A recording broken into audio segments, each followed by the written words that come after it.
Hello and welcome to the Edinburgh University History and Games Lab podcast. In this series of episodes, we will be talking to historians, game creators, heritage professionals, and others about history, games, and the places where they meet. I'm your host, Eduard Gafton, and in this episode, I am very much pleased to be joined by Volko Ruhnke.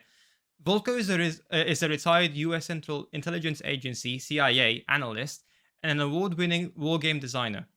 Prior to his career at the CAA, he worked for a contractor performing analytic gaming for the US Army and then in the Department of the Army.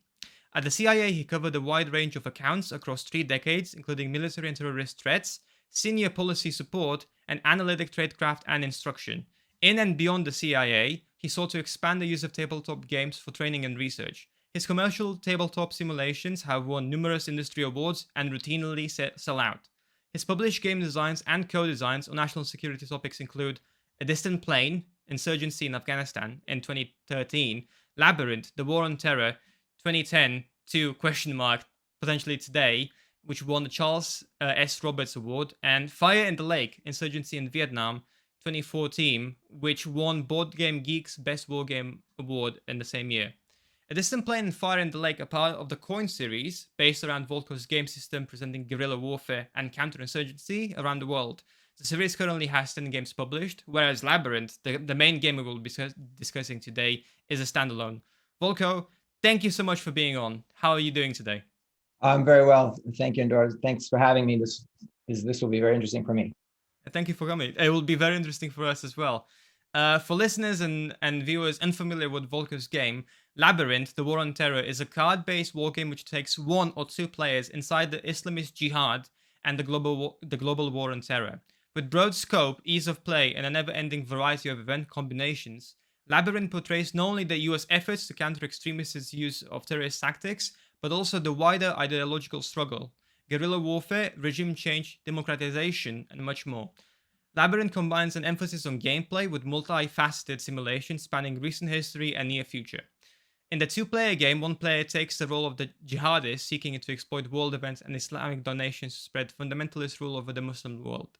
The other player, as the United States, must neutralize terrorist cells while encouraging Muslim democratic reform to cut off extremism at its roots. With the game's solid system, a single player, if he or she chooses to play alone, as the US, takes on ascending levels of challenge in defeating Al-Qaeda and its allies. Volko, this is both a great and a bad time to be talking about Afghanistan, given the current state of affairs. Could you give me and our audience a quick crash course into what is going on in Afghanistan right now? Well, probably not quick. It's fine. So I should add, I am not a specialist in Afghanistan, and I am certainly not up to date. The game designs I did that touch Afghanistan are from a decade ago. I've been retired for several years, so take that into account. Even from a, let's say, 30,000 foot level, to consider what's happening in Afghanistan is a long and complex tale. So if I were to put it into a nutshell, we're seeing the ending of the latest being a 20-year expeditionary counterinsurgency effort there, which crashed on the shoals, both of the interfactional nature of Afghanistan itself, socially and politically, and the inherent dilemma strategically for any expeditionary that is foreign counterinsurgency effort. Oh, so that's no biggie, nutshell. But I mean, there's a lot packed in there, of course. But you know, absolutely. Our show is not about the current affairs in Afghanistan. It is absolutely about your game and not about Afghanistan. But again, it is a recent development which is pertinent and interesting to the game. So about Labyrinth, about your game. So the name of the game, Labyrinth, The War on Terror, in the title you have 2001 up until ? That is actually in the title, which to me suggests that even in 2010, when you designed and published the first edition, you expected this to be an ongoing conflict. How does Labyrinth straddle the line between history recorded recently and history yet to be made? Yes, and that's perhaps a bit pretentious in the title because it implies that this game is doing some kind of forecasting, and that is a very precarious claim, I think, for any such simple model to make in the face of complex adaptive behaviors that are international affairs.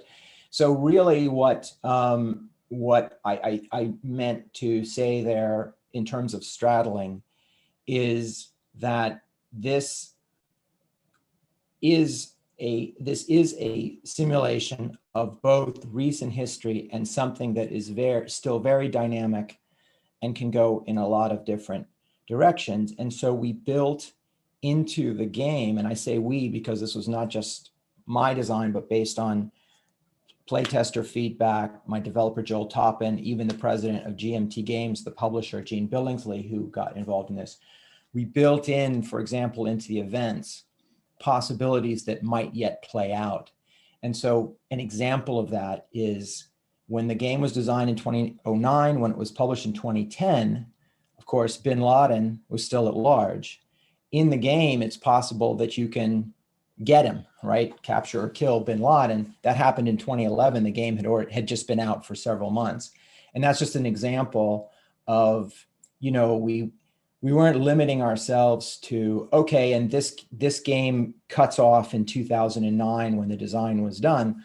On the other hand, if you look at what's in it, of course, it is based on recent history. It is based on the past, and it's based on a model, and I would actually argue two models trying to coexist uncomfortably of the dynamics of the War on Terror 2001 to 2009, and the validity of any such simplification tends to degrade over time as you go into the future. So I think that's how I would try to express exactly what you said, straddling history and current affairs. How has, beyond 2010, how has your perception of the game changed? You released the game, then you made multiple editions. How has the game changed in your mind, again, when compared to real life history? Were you proud of yourself and your basically your predictions? Yes. And again, I really shy away from the word prediction there. Yeah. But it's a little bit, again, because of the topic, it's a little bit inevitable that the model will be tested against events that then occur. Mm-hmm. And so I have some pride in that, because that's inherently challenging with complexity, just as we know that, just the mathematical nature of complexity and those interactions that produce nonlinear results. They're always surprising effects. And this makes international affairs and politics so difficult to navigate, to forecast, and also so fascinating. So in this case, what am I proud of? Well, I'm proud, for example, that we thought about, well, what happens when bin Laden, is taken down? What would that mean in the global war on terror? How should we represent that in a card? So that's some advanced thinking done. It's not a prediction as such, but we're at least thinking ahead. And I think that bore out pretty well. The game, because it has to take into account what Al-Qaeda and international jihadism was trying to do, what were its end objectives, what were its victory conditions in game terms, it had to consider the possibility for the player on that side to, in effect, take over countries, to form regimes of states that were Islamic rule in the view of what Al-Qaeda thought Islamic rule was. Well, that didn't exist when the game came out. There was no such state. And subsequently saw, for example, the Islamic State in large parts of two countries do exactly that. So that was something that I have to say in 2009, 2010, observers and game players might have scoffed at as being practicable.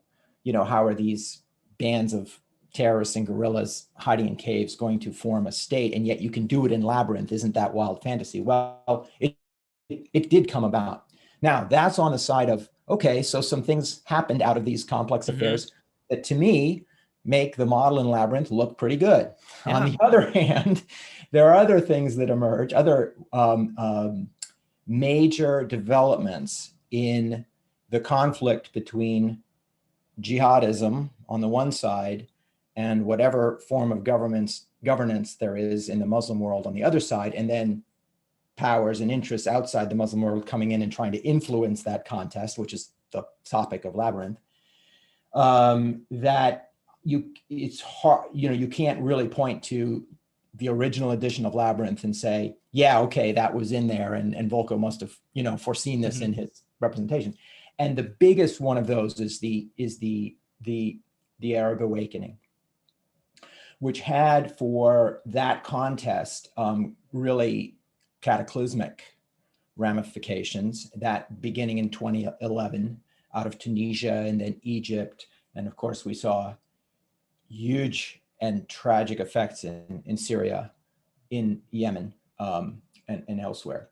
So in Labyrinth, because there's not only Al-Qaeda's model of what it wants to do in there, there's the US, since the US is leading the global war on terror.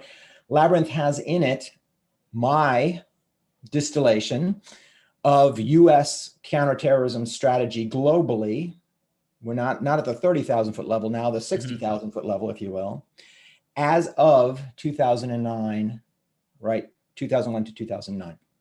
And in that strategy, a major prong of a three-pronged effort against jihadism was to directly influence governance in the Muslim world to try to produce reforms that would result in stable regimes in Muslim countries that would tend to act against the development of any strong support for extremist groups such as Al-Qaeda. So this is the focus on governance in Muslim areas. Okay, so in the game, that's very much portrayed as an external reform effort, including by troops charging into your country and changing your regime, as of course had occurred at that time when the game was put out.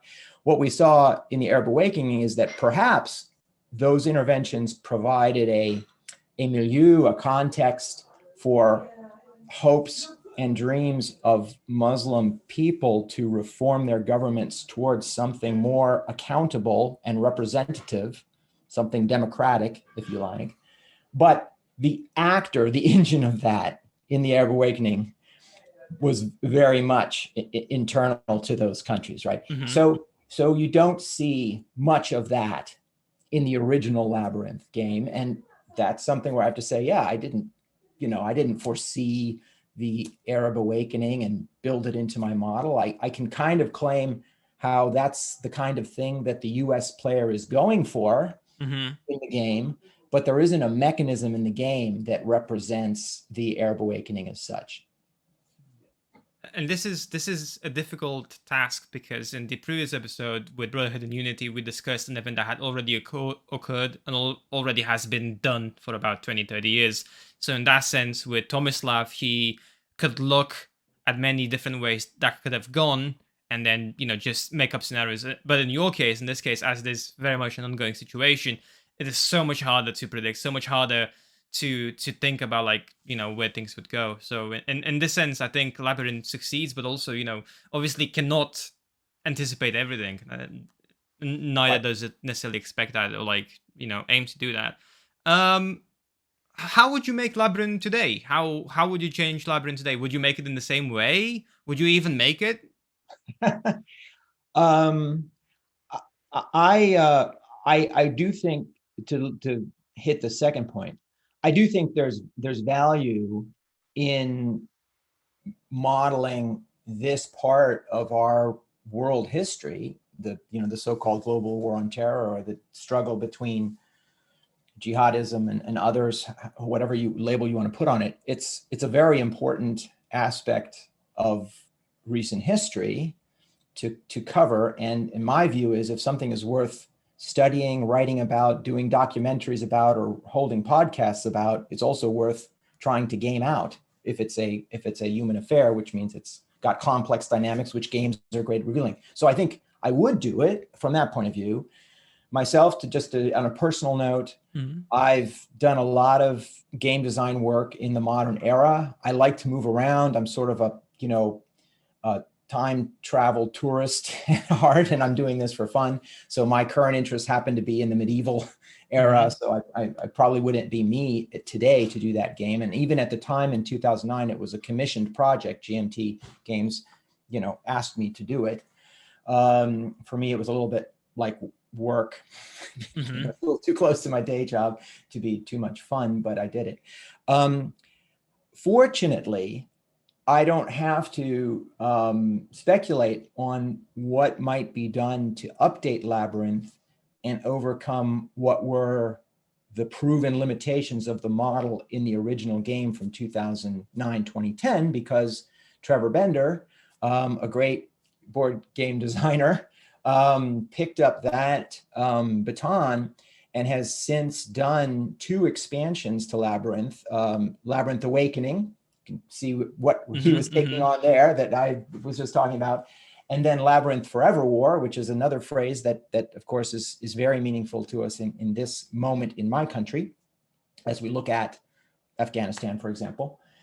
And he may well continue. And what he's done is entertain the premise that the fundamental model in Labyrinth remains sound, remains workable, if we provide some more sophisticated aspects of it based on what we know from years after 2010. We can still, or perhaps, and certainly better model this conflict, taking into account things like the internal conflicts that have arisen in the context of the awakening, and that in which the jihadists are a part of the story, part of the brew, and the phenomenon of the Islamic State, and so forth, and many other particular events, personalities, national dynamics, and the like. But that the overall contest remains between those who would see accountable, more secular governance in Muslim countries, and those who would like to establish regimes like the Taliban or the Islamic State, or those that bin Laden hoped for. How does it feel like for Trevor Bender to have designed these 2 expansions based on your original design? How do you feel personally as a designer when someone takes something you've built and then expands on it? Well, I mean, personally for me, it's a joy, because it affirms the life of the project, right? I don't have to stand here alone and say, no, Labyrinth still has something to say, in 2021, because I can very easily and handily point to Trevor's work and say, play Trevor's designs and let me know what you think. Wonderful. I want to move the conversation to a different idea. Obviously, I'm fascinated by the fact that you were a CIA analyst, and I want to ask, how did being a CIA analyst change how you design and play war games? How has your daytime job informed your passion for wargaming? Well, it's a great question for me, because they are very much interconnected and not at all coincidental. I have been playing historical board games avidly since grade school, and that fueled my interest in the study of history. I'm a history undergraduate major, but I was a double major in international relations as well. And to me, they're in a way of a piece, in a same way that Labyrinth straddles, right? Because we can't divide knowledge neatly into little packets or slices. We have to organize ourselves into specialties, so you have university departments. But as you were telling me before the show, your project here also straddles departments, at your university. 100%, yeah.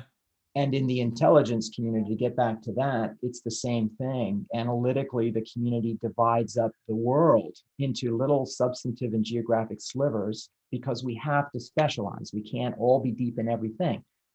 And it seeks, the intelligence community seeks to deliver a corporate product, which means we get all the experts that might touch the question at hand, and they all have to coordinate and come to some consensus or collection of views presented as such, right? It's not like Volko's paper, right? Mm-hmm. You know, if it has the imprimatur of an agency or the intelligence community on it, and Volko was involved, Volko did writing, it has Volko's expertise in it, but there are probably hundreds of views represented somehow or another, either in synthesis, or if that's not achievable without losing meaning, then okay, some view this way and some view that way. And now, dear reader, policymaker, operations person, you'll have to sort through yourself which you buy. So that's to how I look at the world and life. And so so I took two majors both in the past, the recent past and present and future with regard to world affairs, right? International relations. How do we get smart on international relations? Is it by studying the future? No. I mean, it's by studying what we have, the data we have, which is the past and especially the recent past, right? Or current, whatever. So that's my studies that grew out of my interest that was fueled by the hobby of historical board games and war games in particular. And that fed very well into my interest in the intelligence community because I wanted to do, I mean, if I wanted to do work in history, I love history, it's analysis. I mean, isn't it? We're trying to understand not just what happened, but how did this work? You know, why did they do that and this? What else might have happened based on the nature of what? Of its human affairs, based on the nature of a system, a complex system of interactions that has dynamics, right? And we're trying to figure that out from the information we can gather. Well, that's the same thing that intelligence analysts are doing. They just happen to be doing it about today on issues that are pertinent to their consumers' policies and operations. And that involves future estimates, projections, forecasts, probabilities of what is plausible. But how do you do that? By trying to understand a complex human affair somewhere. I mean, it's not all human, some is technological, of course, but typically for political analysts, military analysts, economic analysts, and so forth, you know, you're trying to understand these interactions, these complex interactions that must be simplified to get a handle on because we can't just hold all these, you know, millions of actors in our head, right? We have to simplify. That is to say, we have to develop a mental model, and then use that to somehow help actors, policymakers, and operators navigate that complexity. That's what intelligence analysts are doing. So I saw myself as doing that. And how, you know, and we come to, you need models to do that. Economists use models, engineers use models, physicists use models, historians, whether they know it or not, are using models to understand complexity.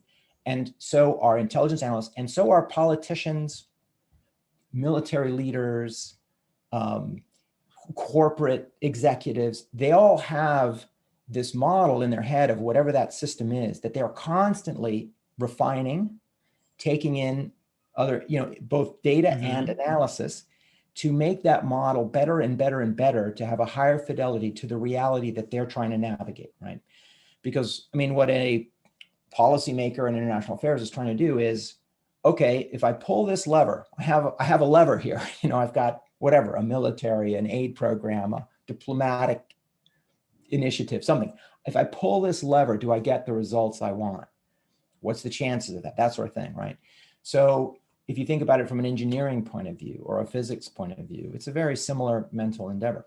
So what are these, you know, what are the media in which these models can exist? You can think of, we've got a mental model, but we can get a lot more sophisticated if we use a computer.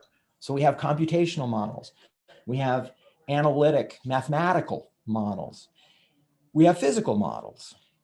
All of them serve different purposes. And from my background, my hobby background, I knew that tabletop models, especially games, because with games, we're using human players to simulate human actors, and humans make great simulators of humans, that we have a tool here, a medium, to add to all those others, to explore questions of intelligence and policy interest. And so I got more involved in that at the very tail end of my career, as you mentioned in the bio you read out, of helping our analysts use that particular medium, games and tabletop simulation games especially, since I knew that world and I knew the toolbox very well from my hobby life. And it wasn't that I was introducing it as a brand new thing. It's something the intelligence community had been using for a long time, but to promulgate that use, to make it more widespread, more sophisticated, get the analysts more directly involved, as opposed to just specialists using that medium to explore their issues. Was it difficult to convince them to use games in any capacity to have them understand better what's going on?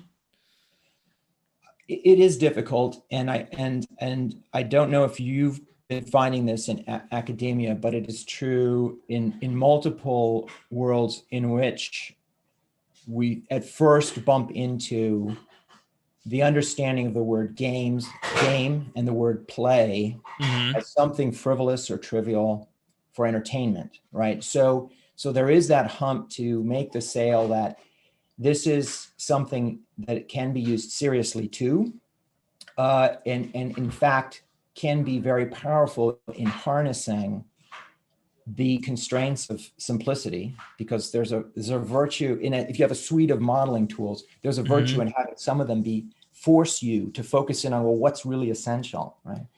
As opposed to just piling a lot of data into a computer program that becomes a black box that you can't now understand. Why did it spit out what it did, right?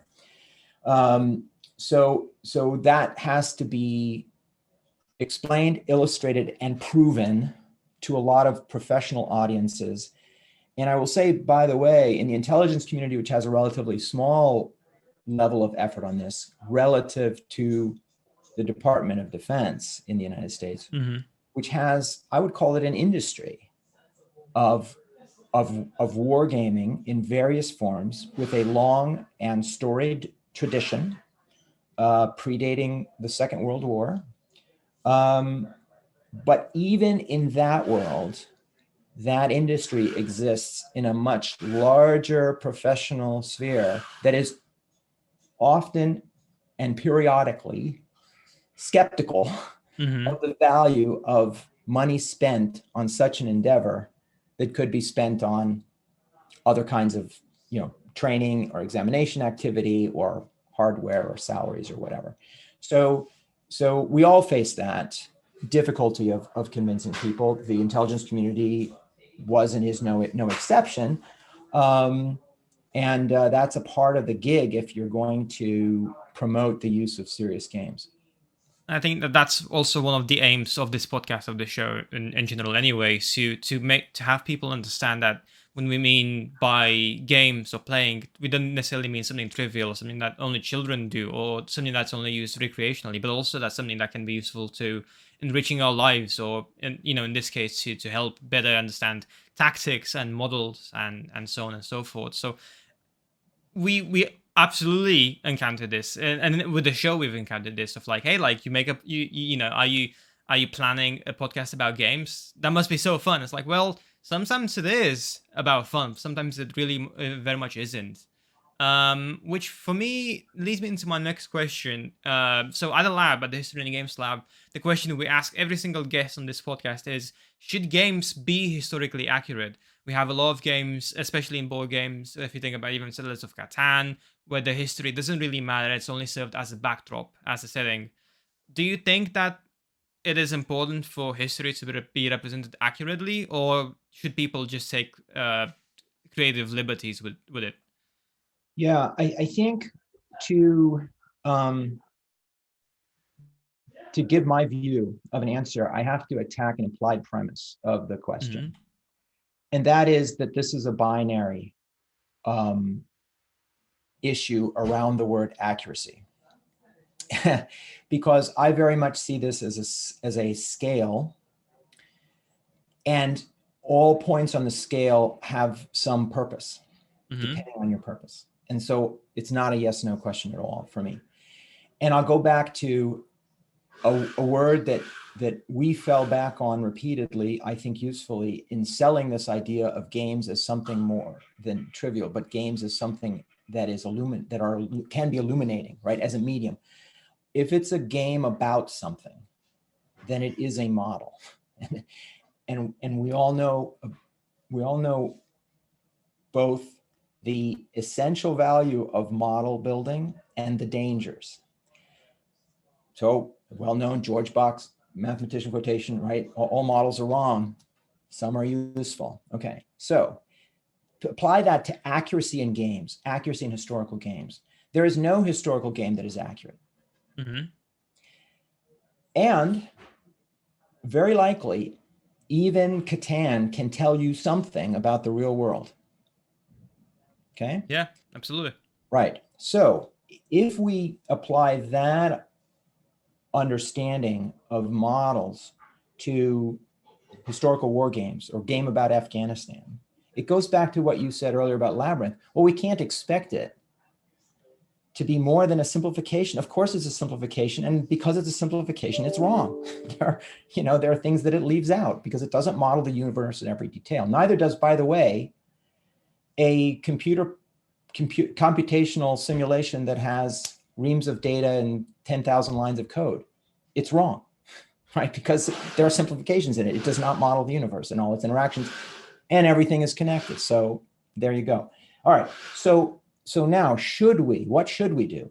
What we should do is treat games that are about something, not just abstract games. They're not, they're about something, and Settlers of Catan is about something. We should treat games that are about something when we consider them as, we should treat them as models. And what are models then? What is a model fundamentally? So the definition we used is models are purposeful simplifications. That's it. Meaning, not just we accept the fact that it's a simplification of reality and account for that in how we use it and represent it, meaning we design it, we build it for a specific and conscious purpose. And we then weigh its utility against that purpose. So Settlers of Catan has one purpose. Labyrinth, the War on Terror, has another purpose. There are different audiences. It's promising different things that you will take away from the experience. They're both games that the designers hope are fun to play. And it may be Labyrinth is trying to tell you something more in more detail than Catan is, perhaps. Should we take one of those and throw it out of the store or of the repertoire and only keep the other? Why? I mean, may let 1,000 flowers bloom, as long as we acknowledge what is the intent of the thing, what are we trying to get out of it as players, and what are its limitations in doing that. And giving Catan as an example, I want to be very, very clear. I love the game. It is the game I play with my family the most, absolutely. And it has achieved great things. Yeah, absolutely. With Labyrinth, I want to ask you broadly. So it is published by GMT Games, which also published Twilight Struggle, which is immense, hugely successful. How is Labyrinth different, and how has Twilight Struggle been an influence for you in any way? Well, Twilight Struggle was a fundamental influence. So I came out of the same board game tradition that Jason Matthews and Ananda Gupta did. Board war gamers who also knew other popular board games and are thinking about that larger combined audience when we design. I had done a game in the same genre, card-driven games, called Wilderness War, about the French and Indian War, a few years before Twilight Struggle. I had the opportunity to play a very early prototype of Twilight Struggle at a local convention with Jason and Ananda. and watch, Twilight Struggle succeed as fabulously as it did. And Labyrinth came out of a conversation with Gene Billingsley of GMT Games in 2009. We got into a long conversation about Iraq, and Gene proposed to me, if you could do an intelligent game about jihadism, I think we could sell that. There would be a market for that. So that was sort of the commission. And my first thought was, well, as I think about it, the global struggle against jihadism is like is at that time, 2009, still the fundamental, global conflict, which is what, the US and the free world versus the Soviet Union and communism was during the Cold War. And so for me, it was immediate and natural to reach back to Twilight Struggle and say, well, all right, if it were Twilight Struggle, but we brought it forward in its setting to the world of 2009, how would that work? What would that? And so that was the design approach I took, was to start with those mechanics and say, okay, but those mechanics represent something that Jason and Ananda were representing. How do I need to change them to model this new international conflict? And so just as an example, I loved in Twilight Struggle that you had events that were good for each side, right? You had Soviet and US events, but just because you got dealt that card, you were the US side and you were dealt the Soviet event, didn't mean that you could escape that just because you had it in your hand. If you used that card for its operations value, you would trigger the event for your opponent. So that was new in Twilight Struggle, that we had not done that in CDGs, as far as I know, up until that time. So that was a kind of just a mechanical game design innovation from Jason Ananda. And it just led to, first of all, delicious dilemmas in managing your hand, but also from a simulation point of view, it led to more of these events occurring despite player decisions and showing the externality of it, right? It's the Soviets might benefit from an event that the US player played, not because the Soviets engineered that event to happen. It just, it fell into their lap because the opponent caused it to happen. And that's feels very right for complex affairs. You're always, you have some realm of influence, if you're a policymaker, but there are all kinds of external things that are happening to you, good and bad, right? And you're trying to live within that uncertainty and forecast and navigate. So I thought that twist on the classic card-driven game mechanics was brilliant. And of course, I immediately picked it up and used it in Labyrinth as well. Yeah, fascinating. Yeah, I played Twilight Struggle recently, and I played Labyrinth on Steam. That's the easiest way I can see it, and I can easily see differences and similarities between the two. I have questions here about the aims of Labyrinth, about the strengths of Labyrinth, but I think all of these can be inferred, and I'm mindful of the time. So let me skip some questions actually and ask you. So to me, it's interesting, as it is in Twilight Struggle, it is interesting that you have to pick sides. And I think that especially for being, for example, an American, or in my case, I happen to be Romanian, so I have a difficult relationship to the USSR and to Russia in particular. There are sometimes complications when it comes to like taking the role of a particular side or country. So in Labyrinth, in a one-player game, the player takes the role of the United States. My question is playing as the United States seen as the de facto side? Is it complicated for a player to take the role of the jihadist in a two-player game?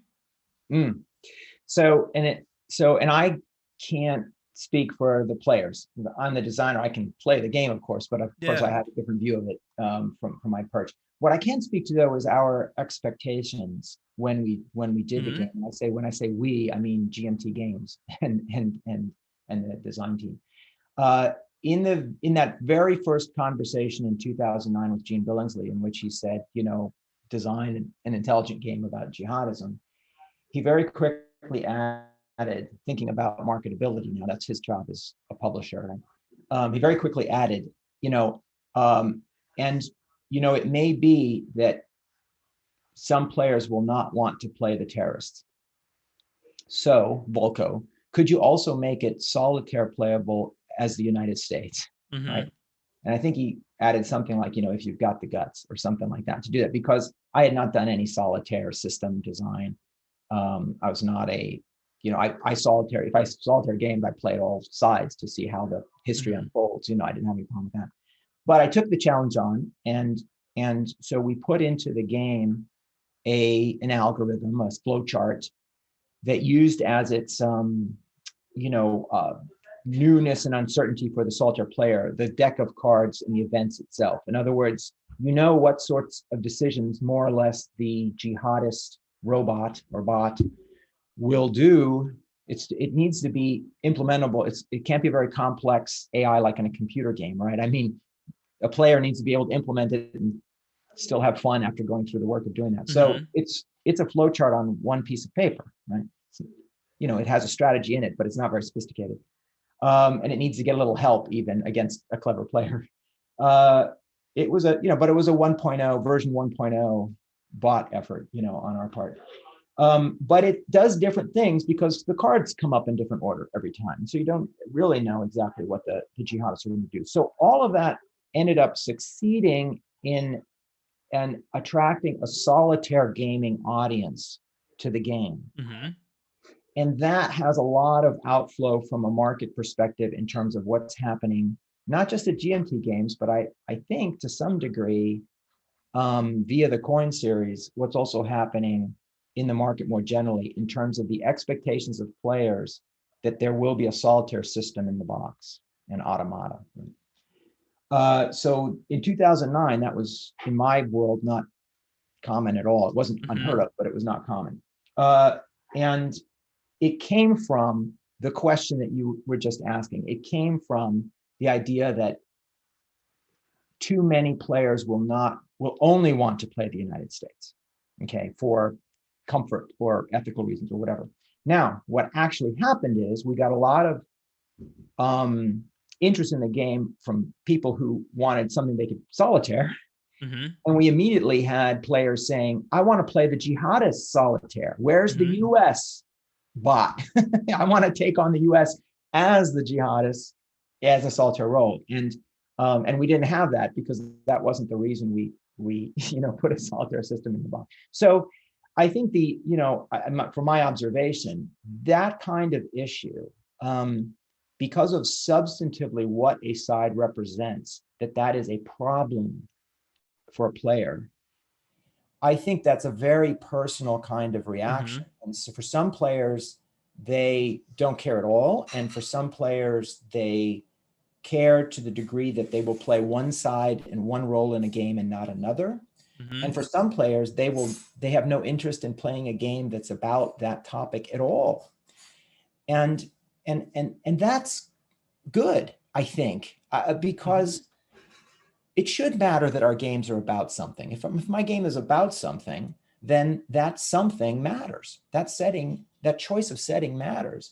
And that should matter in your choice of what you spend your time, and money and, your free time doing, right? And if I didn't have that reaction to Labyrinth or to a coin series game, I don't know, I would have to say, well, maybe I haven't really succeeded in transporting players into that setting the way I'm attempting to do. Because for historical board gamers, for war gamers, that's very much a part of the fun. We have a lot of discussion, I'm sure, including on your podcast, what is fun? What's fun for people? Yeah. And there are all kinds of sources of fun when you play games. But for my little sliver of the hobby, a part of the fun is the time travel. It is seeing and visiting and taking a role within a different world, a different time and place. Okay, so what that time and place is, what those roles are, they should matter. And I want to myself, as I was saying earlier about, I'm currently fascinated in medieval operational level warfare. I choose which games to play and sometimes which roles to play because of my interest in visiting that world. And so it's to me a compliment, if I can claim that, to something I've designed that somebody says, well, this is too much like a world that I simply don't want to visit, or a role I don't want to inhabit. And I'm like, okay, yeah, I can feel the same way about different roles and different roles. Yeah, interesting. Yeah. So Labyrinth has attracted scholarly attention and criticism for its attempt at doing exactly what we speak of, at portraying sensitive events as part of gameplay. Do you think this criticism is warranted? Do you think it has any ground to stand on? Yes. So criticism is warranted. And in terms of grounds, I'd have to hear the specific critique to give my response. But in general, I think that kind of critique is tremendously useful and even essential if we're going to get value out of commercial games that are about serious topics, that are about consequential topics.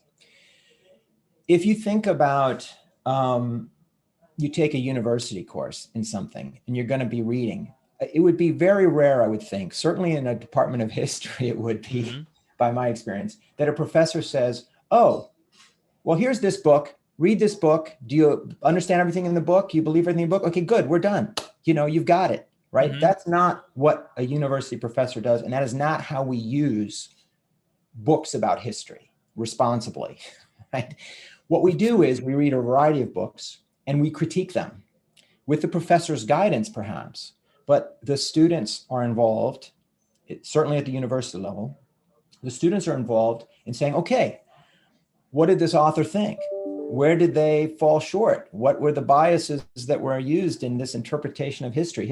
All history is interpretation, right? It's not just data, right? The historian is in it. Okay, same with games. The game designer is in it. The game designer's biases are in it. The model is a purposeful simplification.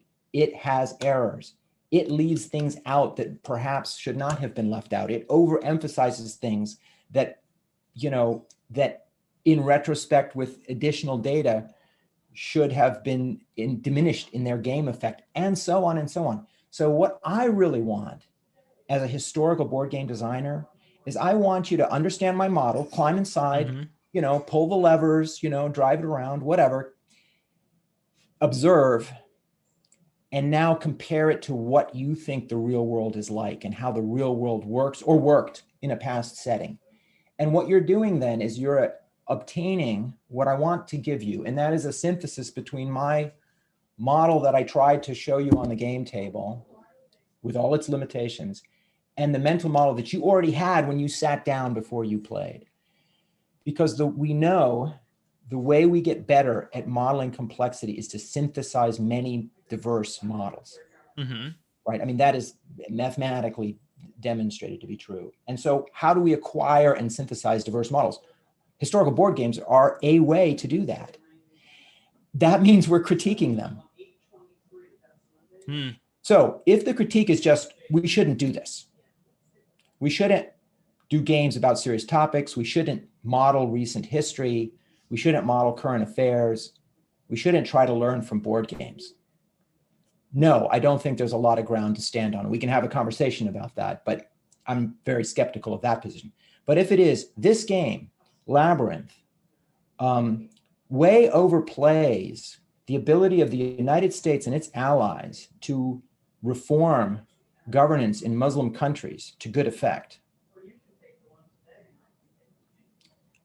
Yes, I think you're right in retrospect. So how would you model it? Look at what Trevor's done. Is it a better model? Or is the entire premise flawed? And if so, what would be the game that you would design? Because here's another magical thing about board games that is not necessarily the case with computer games. You own it. Yeah. Get out your pencil. Change the rules. Switch out the counters. Design a better version, or take the mechanics that you think are worthwhile and the parts of the model that are worthwhile and apply them to a whole new design. And this is a whole part of the historical board gaming hobby that is a separate but closely related joy and useful endeavor, and that is designing them for yourself, for your own purposes, based on what you know, playing those of others. And when we teach history using games, and when we teach intelligence analysis using games, the first level is you play other people's games and you critique them. Mm-hmm.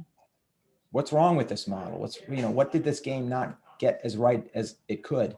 How does this game not resemble what I know from the real world? Okay, that's at one level. The next level is, I'm not just going to write a research paper about this topic. I'm going to design a game about this topic, and I'm going to defend it to peers, colleagues, experts, professors, etc. Here's the research I did to design this game, and here's how this game, what I think is important in the model, why I put these things in and left those things out, and so forth. I think it's a very powerful way to study things, but it really all begins with critique of whatever games you play. Absolutely. Absolutely. And I think even in producing the show and producing the podcast, the more I learned so much from just this entire experience of hosting and asking questions, just the research that goes into it. And I think that can absolutely inform us. You mentioned bias at a certain point, and I want to ask you, how hard was it for you to expel your own biases when it comes down to designing this game? How did you do it? Did you ask people from the region? Did you consult, I don't know, people that you knew? Did you read? How did that process go? Did you say expel? Yes, I suppose. Yeah. Well, I didn't. Yeah. I couldn't. How could I? So how I went about it for Labyrinth was a little bit different than any other game I've done. Again, it was a commission. And at that point, my recent day job experience included as a daily briefer to high-level policymakers, and included as a manager of analysis on the topic of counterterrorism. So it was my day job to try to understand exactly these affairs, including on a global basis. So in intelligence, what we are so we talk about cognitive bias and mitigating bias all the time in intelligence analysis and in intelligence and analytic training, because it's a big problem. Because we are human beings, we're wired the way other human beings are. We suffer cognitive biases as intelligence analysts, and those can lead to errors. So we're constantly trying to understand, and however, it's mitigate, it's not expel. Yes, perhaps a better word, yeah. Right?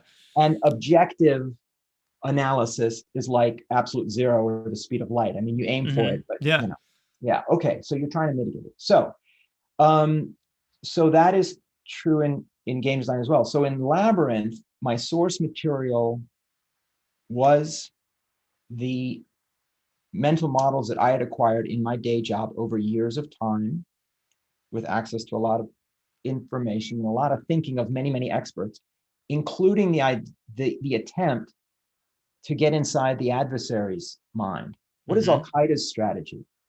What are its ends, ways, and means? What does it believe about the world? That was a part of what I was being paid to understand, if you like. And so I'm putting all of that into the game. So when I say it has my biases in it, I don't mean I'm just sitting in my basement somewhere dreaming my dreams and here's Volko's imaginations about the world. It was definitely grounded, I think, in a lot, but it was also filtered through me, through my mental model. Necessarily. Now, the more interesting question and challenge with Labyrinth that historical games face as a challenge, as a dilemma, really, and it's sharp in Labyrinth, that I don't think, for example, writing a book or doing a documentary film about history necessarily faces. This is a disadvantage of games, or a limitation at least. Games are dynamic. A narrative is static, right? Here's what happened, and here's why I think why I, the writer, the historian, think that happened, and so forth and so on, and it just sits there. A game needs to interact, needs to perform, it runs, right? And the main agents in the model, the main actors are players in a game. And you explore historical strategies if it's a historical game by breaking down what are the ends, ways, and means, the components of strategy, and the ends are the victory conditions. And the ways are the plausible ways that those actors could pursue those victory conditions, and the means are what they had at hand, the stuff to feed those ways to achieve those ends, right? So game mechanics very much are like ways within a strategy, and bits and resources and the like are very much like means. So victory conditions are absolutely essential in the game design in defining the model because they incentivize players. Players are going to try to win and beat each other, beat the game, whatever the objective is. And so you are saying a lot as a game designer by how you set those incentives up because they lead strategy. So victory conditions. Now we have, this is the dilemma. Historical actors' incentives and ways, how they go about doing things, are heavily influenced by their perceptions of the world, by how they think things work. They themselves have their models that they're trying to use to navigate towards success.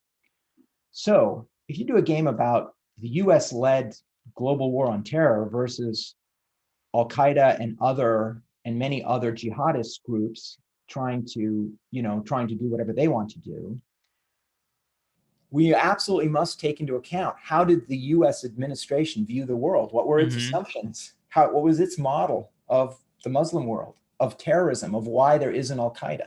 That kind of has to be in the game, because otherwise you're not going to get a US player that acts strategically the way the US acted strategically with that administration at its helm. On the other side of it, for the jihadists, if you're going to have a jihadist player, they need to believe what jihadist leaders believed would work, okay? And those two things, if you want to compare, what did President George W. Bush believe about the world and therefore believe the global war on terror should try to do? And what did Osama bin Laden believe about the world and therefore believe Al-Qaeda and its allies should try to do to succeed? Those are very different models, okay? And in Labyrinth, I had to give those models to the players. If you look at your victory conditions and the operations and activities that you can undertake as the US side and what you're working with, I'm trying to give you what I think the US administration in 2001 and onward believed. Same for the jihadists. I'm casting you in that role, and therefore I'm giving you those beliefs. And if those beliefs don't bear out in the game, you're not going to follow them, right? It has to work. You have to, you see the rules, you have to believe it's going to work. Otherwise, you're not going to pursue it the way that the historical counterparts did. Okay, so now you can see right away how this bumps into reality, because we might have the view that neither of those models was in any way correct. But in the game, I kind of, to some degree, have to make them correct. So an example, in Labyrinth, if you're the jihadist, if you can obtain a weapon of mass destruction and successfully use it in the United States, you win the game. All right, what does that represent? What that represents is that we know that Al-Qaeda was trying to do exactly that. They were trying to obtain weapons of mass destruction. They had made certain strides. And we know that bin Laden had the view, coming out of the history of the United States and Somalia in the previous decade and other aspects, that if you applied a sufficient shock through violence against the United States, it would withdraw from the Muslim world. It would run, okay? And a great way to apply such a shock would be a mass, supermass, bigger than 9/11 mass casualty event in the United States itself. That's how you cut the head off the snake. That was a part of their belief system and their strategy. Okay, do we buy that? Do we think that if Al-Qaeda between 2001 and 2009 had succeeded in a second mass attack within the United States and killed thousands of Americans using a weapon of mass destruction, that the United States would have withdrawn? Or do we believe the opposite? But that only would have regalvanized a tremendous US effort to intervene and ensure that not only justice was done, but that nothing like that would ever happen again. Well, we'll never know, okay? But we can certainly entertain the possibility that Al-Qaeda was quite wrong in its reading of the United States, and potentially vice versa. So now let's go back to Labyrinth. Is it realistic? I have to give you those incentives, but those incentives are highly subject to criticism and doubt.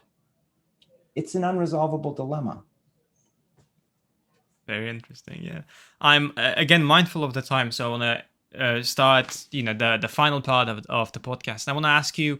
So I mentioned earlier that I played Labyrinth on Steam. Actually, I played it on the PC. Have you been in any way involved with the conversion to the digital format? And how do you think about this trend, especially after the pandemic, after at least the onset of the pandemic, of people experiencing board games online, people experiencing board games in the digital format?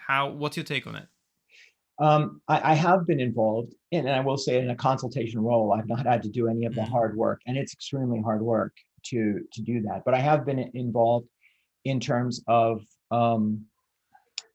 checking and answering questions and so forth from Playdeck and the team over there that I think has done a great job giving an electronic form. The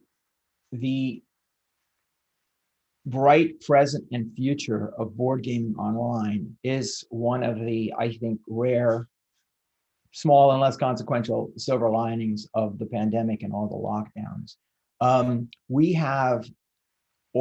already had many tools, not just ports to computer games as Playdeck does, but the Vassal shareware program that allows board gaming, mainly board game, tabletop simulator, and others.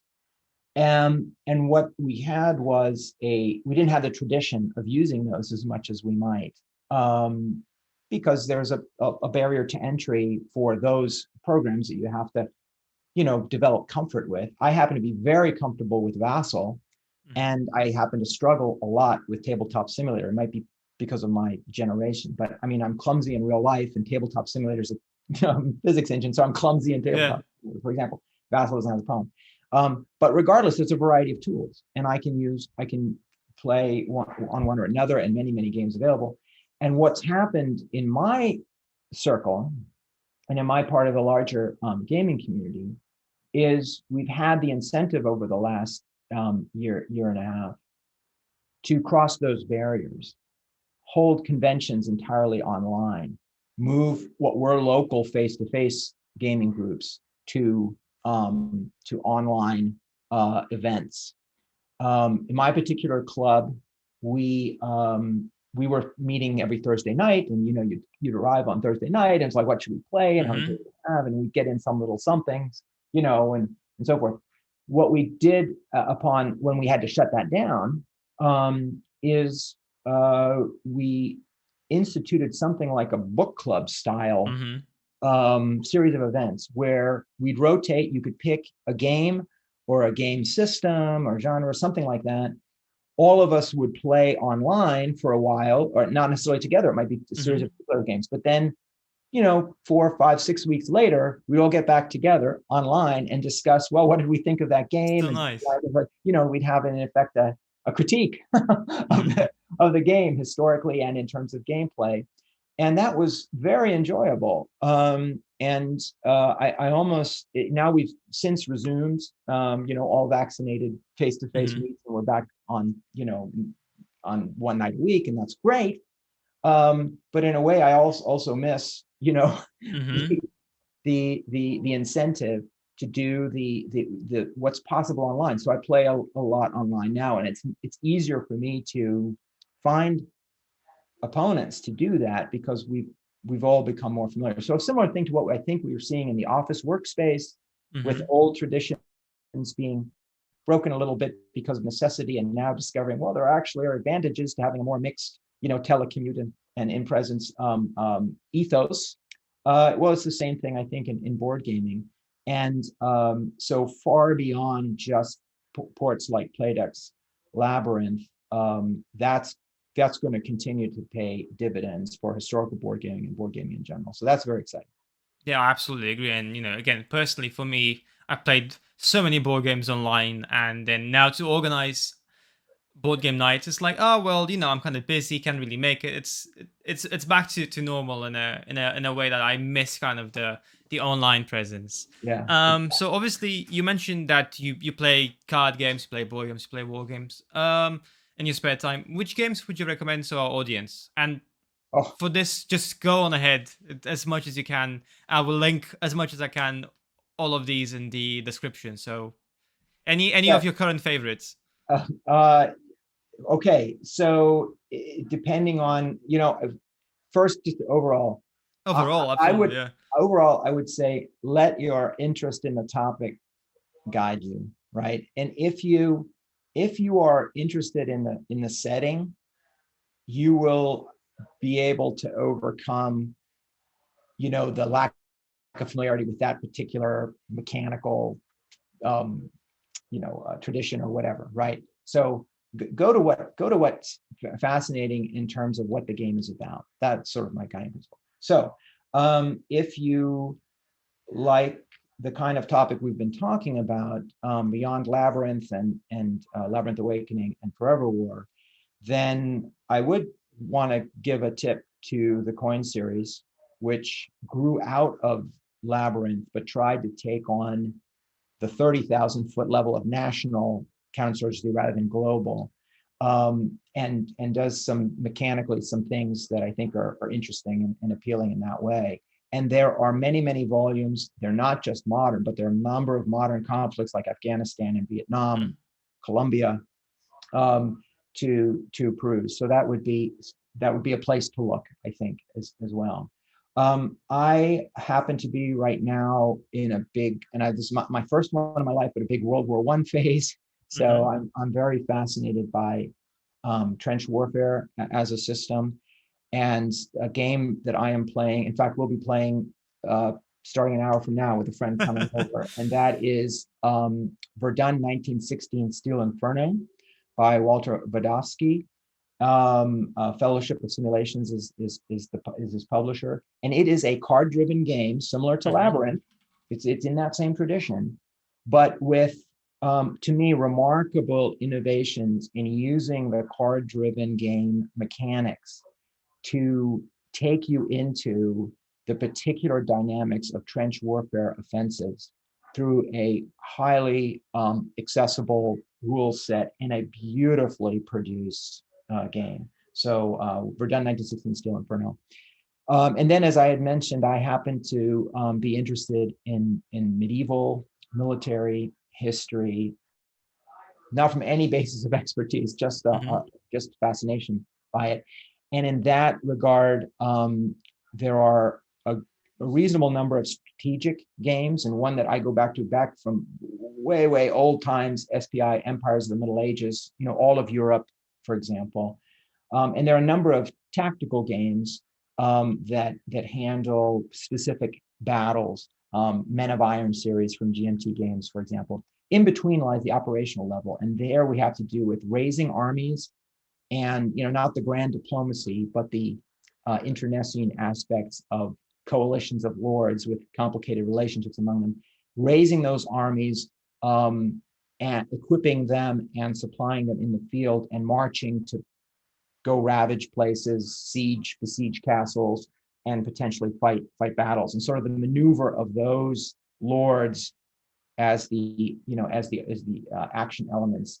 So in that, we have another series that I'm involved in called Levian Campaign, and the first volume is Nevsky, so it does 1240 to 1242, Teutons, the Baltic frontier, Russians, and others at that operational level, trying to understand that conflict. The second volume is Almoravid, which is 10th century Hispania, so Andalusians and Almoravid Muslim forces against Christian kingdoms there. That's about to come out in volume 2. And we have a Discord server, and this comes back to this issue of online. So Discord being a great place to get together and form gaming communities that are focused on a certain thing, a certain endeavor, a certain convention or a certain game system or game or whatever. There's one for Coin Series, for example. We have one for 𝐂𝐕 Campaign, and we're using it principally as a place to cross-pollinate among designers. And we have a good dozen designs in work, and we gather there and show each other what we've got and change notes, exchange notes, and that is open. So I invite anybody who's interested in the design and development of medieval operational warfare games and the 𝐂𝐕 Campaign series specifically, please join us on Discord. Yeah, absolutely. And for anyone interested from our audience, I will have the links to Verdun, to Man of Iron, to 𝐂𝐕 Campaign, and the Discord invites all in the description. Should be fairly easy to find. Yeah.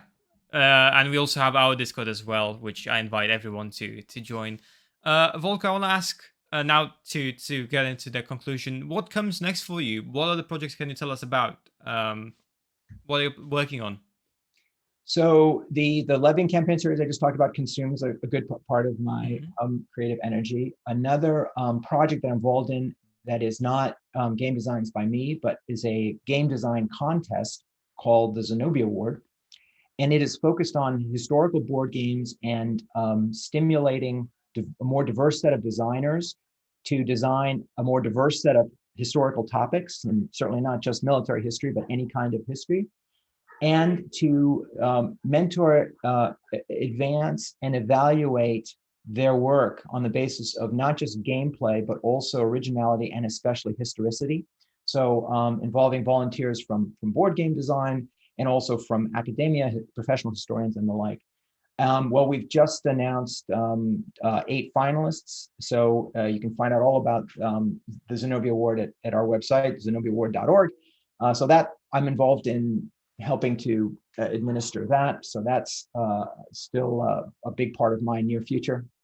And then the last thing I would mention is I have a game design that did not succeed initially on the commercial market, and I'm going to continue to work on to get there, called Hunt for Blackbeard. And it's a 30 to 45 minute game that's based on principles of manhunting, actually, as applied to the last days of the pirate Blackbeard in North Carolina and the efforts of Virginia and the Royal Navy to hunt him down. So it's a little game that I think has a lot of promise, but at one point when I get a pause from these other projects, I need to return to it and continue to hammer away at refining it, because I want to get a playtester reaction to it that is different from the one I have so far. Wonderful. Well, it certainly sounds like you're busy with all of these projects. And again, I will also have links to the awards, to the competition. And are the websites for these games up, or is it just for Hunt for Blackbeard? There is not, because we are no longer looking for pre-orders until it's until we've improved it. So unfortunately, But when that will be, we will make sure to reshare and then to post about it on our socials. That's my prediction. There will be. I predict. Volko, if you had one piece of advice for people like me, younger people who want to get into game design, what would that one advice be? You said about games, just follow a setting that you like, but how about when designing one? What is your advice? I think it's very much the same. And so I think a common, mistake might be, I say mistake, I mean, I kind of did the same thing, but it might be, okay, here's a game I like. I want to design a game that's like this game, and that's the starting point. And a better starting point. So first of all, play a lot of games, right? It's just like, how do you become a good writer? Well, and part of it is reading a lot, of course, to see what other writers do. So play a lot of games. Think about the mechanics. What do they represent? What are they doing well? What are they doing poorly? How does it impose a burden? How does it help enhance gameplay and representation at the same time? All that. So be critical as you play games about the game design, because you got to build your own toolbox. But when you have that toolbox, and it's not going to be based on just one game, when you have that toolbox, now what should drive your thinking is consciousness about your model of how something that you're really, really, really interested in works, right? And whatever that something is, but especially if it's a human affair, there's a good game to be done about it, most likely, Mm-hmm. right? It involves lots of humans. You've got ends, ways, and means. They're in collision. You've got all the complex adaptive system dynamics you need for an interesting game. How does it work? What do you think who do you think the key actors are? What are they trying to achieve? How are they trying to achieve that? What are they working with? How does that interact? How does that interact with the environment? What part of the environment is important? Can you bound that? Over what period of time? What other external factors that are not humans matter? Does weather matter? Does the economic performance of the locality, whatever it is, right? You want to go from that dynamic understanding, your mental model of that complex affairs, to the mechanics best suited to represent them. That should be your direction. And if nothing in your toolbox quite works, can you take one thing or another thing and add something new and fit them together in a new way to a new purpose to represent, to simulate what you need to work the way you do? Because that's innovation. It's never from nowhere. You're taking older things and putting them together in new ways to new purposes, right? That's what you're doing as a designer. That's your process.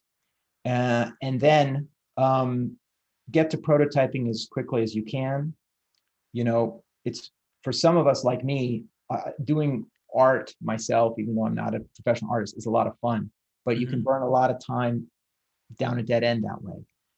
Do a rough prototype and put it on the table and get to pushing pieces around and seeing if it produces the kind of results you want and if it seems engaging, right? And then don't fall in love too fast. Right? Sometimes you need to take, and I've certainly done this, sometimes you need to take a whole project and just put it on the shelf and say, okay, well, kill your babies. Maybe we'll turn back to that sometime later. For me, that at the moment, that's Hunt for Blackbeard. It doesn't mean I don't love it. I do, but it's just not, I need to do some more thinking.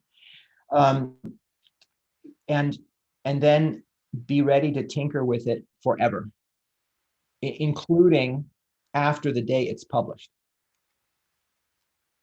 Yeah.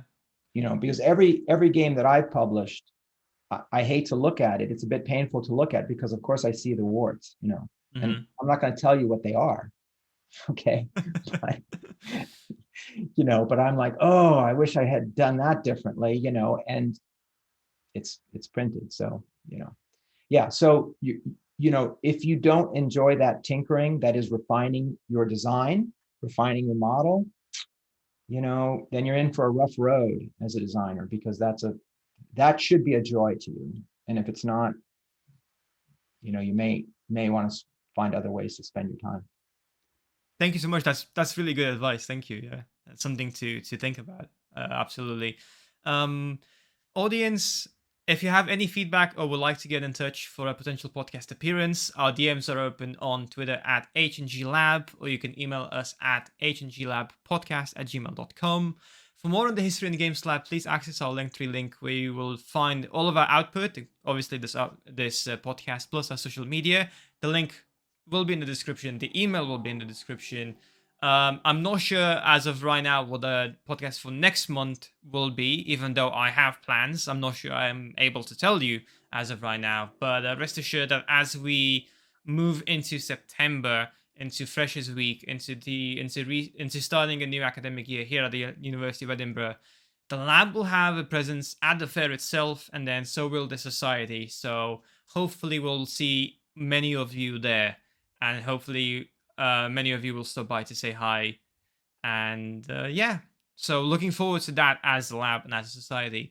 Volko, where could our listeners find more about you? How could everyone stay in touch with you? I do spend, in addition to Discord, a reasonable amount of time on Twitter, where you can find me at Volko26. Okay, and I'll put this link into the description as well.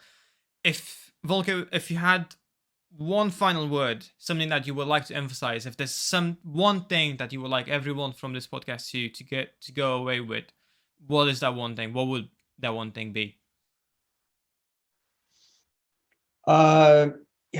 Use board games as a powerful way to explore history, because they are. That's wonderful. Yeah, it's basically what we're trying to do here at the show. Once again, thank you so much, Volko, for joining me. Thank you for listening. Until next time, everyone. Bye-bye. Thank you. The Edinburgh University History and Games Lab podcast is a production of the Edinburgh University History and Games Lab.